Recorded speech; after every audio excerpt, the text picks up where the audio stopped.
Assalamu alaikum. My name is Noor, and I'm from Denmark.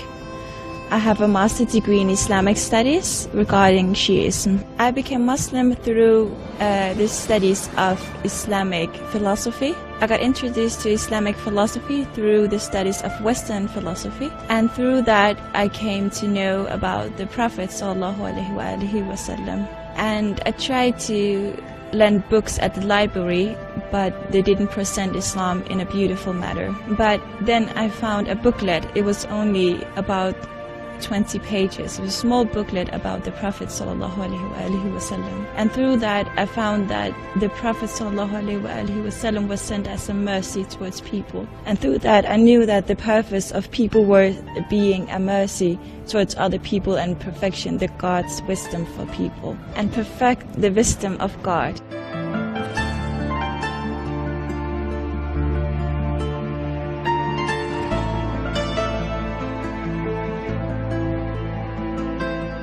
Through that time, it went 2 years, and I once had a dream where me studying at the college, studying the textbook of my class, but then when I opened the book, it was the Quran, even though I didn't knew any of the Quran. And I opened the book in the dream, and it appeared to be the Quran, and the page I opened up was a chapter named My Name. And I became Muslim through the internet, trying to convert through the internet and the knowledge there. And then I became a Muslim, and after a while I had a dream again. I dreamt this time there was a man coming towards me. I couldn't see his face or his figure. He showed me into a safe house with a small group of other people. He closed the door after him, and then I ran to the window and looked out of the window, and he looked over the shoulder back at me, and he said to me, "Stay there, you are safe there." So I took it as a sign that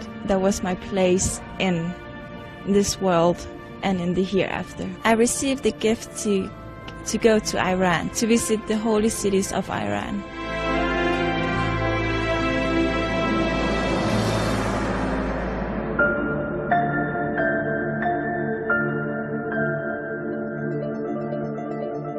Iran is a lot different from the way or the place we're coming from, but it's beautiful in so many ways. You really feel that there was some piece missing in your heart, and you only found it visiting this holy city. And it makes you scared to go back, not knowing how to fill the empty space in your heart. The people of this city are truly nice and kind towards you traveling from another country. And we found a beautiful and really nice and professional service here at the International Center. I'm truly amazed about the people's devotion. Not only the servants here, but also the common people come and visit the Holy Shrine. Not only the people working here, but also the people visiting the Holy Shrine. I'm truly amazed by the architecture of the buildings, and I can just stare at the buildings and the patterns for hours. And I feel truly free and at peace here. I've never seen anything like this place, and I will truly miss it when I leave.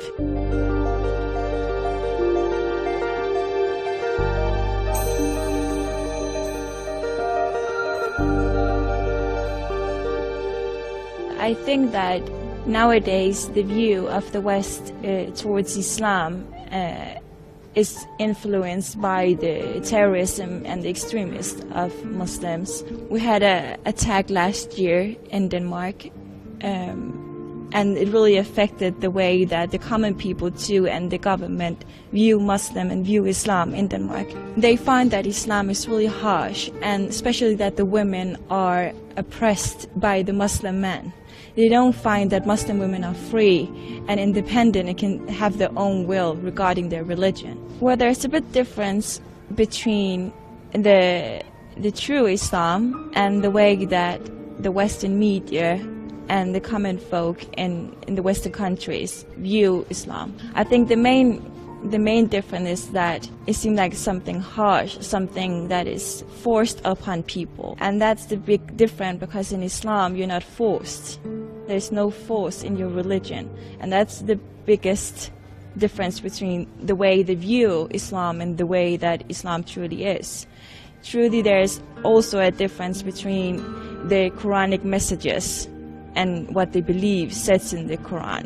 We have studies showing that they think that the harsh messages from the Bible is truly from the Quran.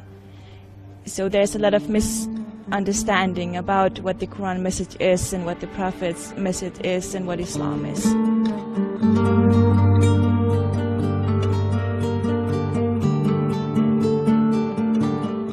To the one having doubts about what Islam truly is, know that Islam is not harsh, it's not a strict religion.